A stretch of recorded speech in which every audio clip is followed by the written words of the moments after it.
consider moment of inertia, moment of inertia, moment of inertia of a disk, moment of inertia of a disk.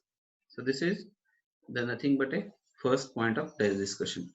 So what moment of inertia of this? About which axis? There are the multiple axes we may have. For example, say this is a disk, right? And I'm going to take a first axis. That is very important for us. That is nothing but that axis should pass through center of mass. That should pass through center of mass. Suppose this point is, we can say that center of mass. You can, in short, you can write down Cm or Com, center of mass, right? So moment of inertia of a disk about a center of mass is equals to, that is directly formula here we have. So moment of inertia of disk about a center of mass, that is equals to mr square by 2, mr square by 2, right? So we directly have this formula. We don't need to go for the derivation how that this formula came, right? So this is the simple way that we can move it. Now next axis of rotation I can take. So let's draw another axis, which we can say that, let's say this is equals to, this is nothing but your disk, right? And now I'm going to take an axis of rotation that passes through diameter, likewise in a last lecture we had in the case of a ring. So this is another axis, this is also diameter, because this is the diameter, this is also diameter, right? So we have two diameters here we have, and these two diameter I took perpendicular to each other. So here we can use a perpendicular axis theorem. So from this point to this point is the diameter, from this point to this point is the diameter. So that's the reason why these are the two diameters, right? So this axis is x axis. Moment of inertia about this axis I'm going to consider, moment of inertia about this axis I'm going to consider, that is equals to Ix. And here Ix is nothing but a moment of inertia of this axis passes through diameter. So Ix will be equals to Id in this case, right? This is also a, this is the y-axis, say this is y-axis. So moment of inertia about this axis will be is equals to Iy, and Iy moreover it will be a nothing but a Id. It is Id. Why it is a? Because moment of inertia about a diameter, because this is the diameter. From this point to this point it is the diameter, right? Now third choice of, we can say that, axis, that is very important for us. For example, this is, what axis this is? This is nothing but a, we can say that axis that passes through center of mass, and which is along which axis? Which is along z axis. So the moment of inertia about this axis, if I rotate this object about the z axis, then what is the opposition offered by this body on u? That is equals to Iz, that is moment of inertia. But in our case, what is the moment of inertia about this axis? That is equals to Ic, that is equals to, we can say that, Ic, that is equals to Ic, right? So these three axes, x axis, y axis and z axis, these all three axes are mutually perpendicular to each other. As these three axes are mutually perpendicular to this, we can say that with these three axes, then by which formula? By principle of, by theorem of perpendicular axis, by theorem of perpendicular axis. By theorem of perpendicular axis, we can say that moment of inertia about axis which is perpendicular to the plane of that body will be is equals to, so Iz will be is equals to Ix plus Iy. Iz will be is equals to, we can say that, Ix plus Iy. But what is Iz here? Iz is equals to Ic. So I am going to place Ic over here instead of Iz. What is Ix over here? Ix is nothing but a Id. Ix is nothing but a Id plus Iy is nothing but a what here? It is same Id.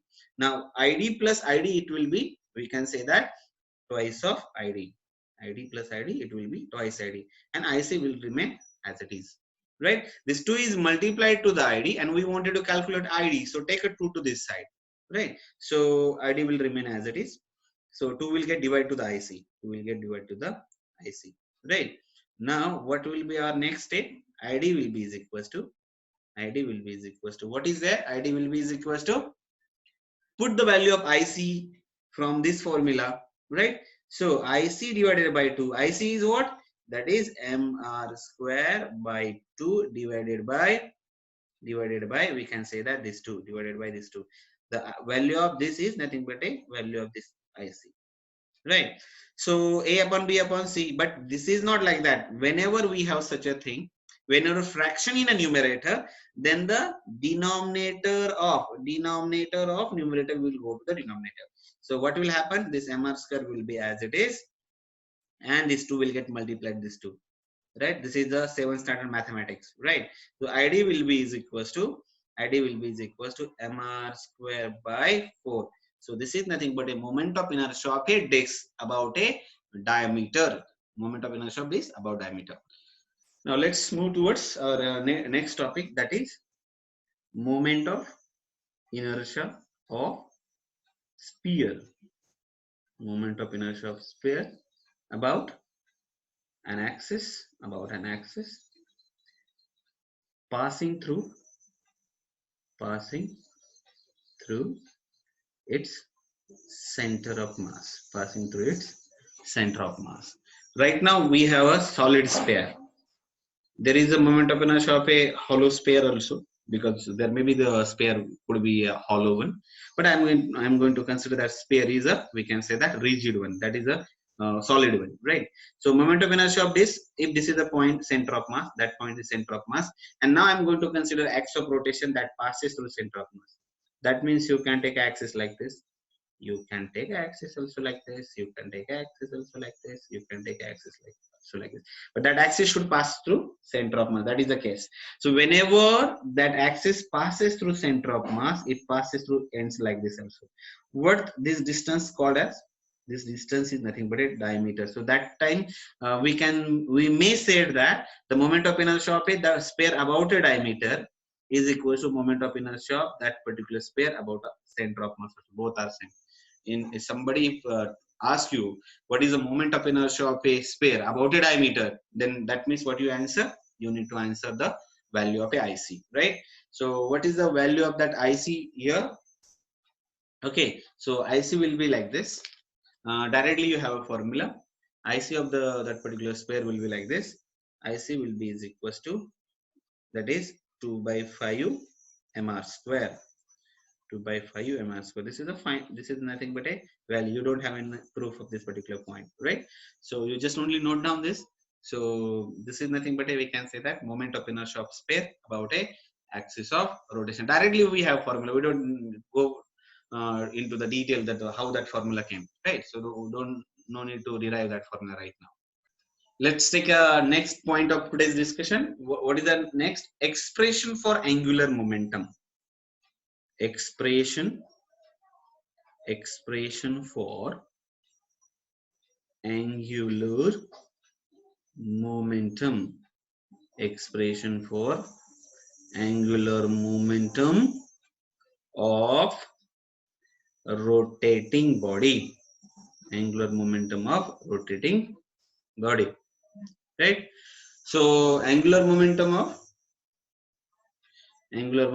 rotating body, that I'm just talking about.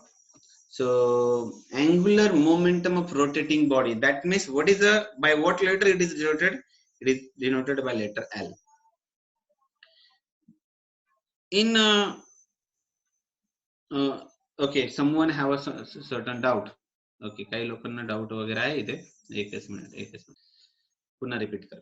Okay, so what I was talking about, the expression for a angular momentum of rotating body. So it is denoted by letter L, right? So mathematically L will be equals to R into P. And what P is nothing but a linear momentum. P is linear momentum, and we are quite aware of that what linear momentum exactly is. Linear momentum will be is equals to product of mass and linear velocity v. What is the angular velocity for us? Angular velocity for us is equals to omega.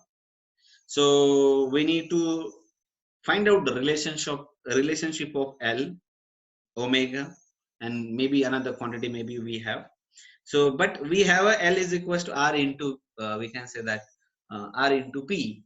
But as if we have this situation, for example, we have a rigid body, right? आपल्याकडे काय म्हणतात आपण एक rigid body आहे, and the rigid body चा समजा हा axis of rotation. This is the axis of rotation of that particular rigid body, and different masses are situated at a different position. Say this is M1 is situated at a distance R1, There is M2 is situated, we can say that M2 is situated at a distance R2. Up to Mn, we can take Mn is situated at a distance Rn from the axis of rotation. If first particle, if the object rotates about this axis, that means every particle is supposed to moving in a circular path. If the object rotates, that means every particle moves substance circular motion. And if this particular object is moving with a linear velocity, h linear velocity समजा काय v2 आहे, h linear velocity समजा काय v1 आहे, h linear velocity काय म्हणतात आपण vn आहे. Linear velocity always in the direction of tangent, right? थोडीशी वाटलंच तुम्ही झूम करू शकता, right? Okay, right now we have something like this. So P will be is equals to, when the linear momentum of the first particle, P1 will be is equals to m1 v1 from this formula, right? But v1 will be is equals to r omega, v will be is equals to r omega. So v1 will be is equals to what we'll have, r1 omega 1 plus the value of v1 over here. So p1 you will get, that will be is equals to what you will get, p1 will be is equals to m1 will be as it is. So instead of v1, what I'll place, r1 omega 1. I can place p1 will instead of we can say that v1 I can put here, that is equals to r1 omega 1. So we got the formula for the momentum of the first body. Why I just calculating momentum? Because I want angular momentum, and in order to find out the angular momentum, I need to know the angular momentum of that particular body, so linear momentum of that particular body. Similarly, we can say that how to find out the angular momentum of the linear momentum of the second body, that is p2 will be is equals to, instead of m1 here we'll have m2, instead of r1 we will have the r2 omega. Now omega 1, omega 2, omega 3 will be constant for everyone, so instead of that I am going to write in omega only. So we have the situation, p2 we got. Similarly p3 also will get, that is equals to m3 r3 omega up to Pn will be is equals to Mn Rn omega. So we got the linear momentum of first body, we got the linear momentum of second body, linear momentum of the third point mass, not body, third point mass, linear momentum of nth particle which is situated within a body, right? So what is the total angular momentum of body? That will be is equals to, L will be is equals to, we can say that, what is L? R P. So L will be is equals to, L1 will be is equals to, we can say that R1 P1, L2 will be is equals to, we can say that R2 P2, L3 will be is equals to, we can say that R3 P3, right? Up to Ln will be is equals to, we can say that Rn Pn. So these are the different angular momentum of each point mass. प्रत्येक point mass चं काय म्हणतात आपण ते angular momentum आहे. So as if it is a angular momentum of the all the point masses, we wanted to find out the angular momentum of the whole body, because only body is our concern, right? So what we need to do, we need to add all the angular momentum, means we need to add L1, L2, L3 up to Ln. So that statement will become, L will be is equals to L1 plus L2 plus L3 plus L plus up to Ln. So what exactly you will get? L1 is equals to R1 P1, L2 will be is equals to R2 P2, L3 is equals to R3 P3, and Ln will be is equals to Rn Pn. And if I place the value of this particular, we can say that particular derivation. So what exactly I will get? If I place the value of all these linear moment, angular momentum of the all point masses, प्रत्येक point mass जर angular momentum इथे add केलं तर आपल्याला काहीतरी equation भेटेल, right? So today's session we will stop over here, because around only 1 minute is left for the today's session. So I'll stop for the today's session, and I'll repeat this particular topic again, right? So let's stop for the today's session. I'm stopping now.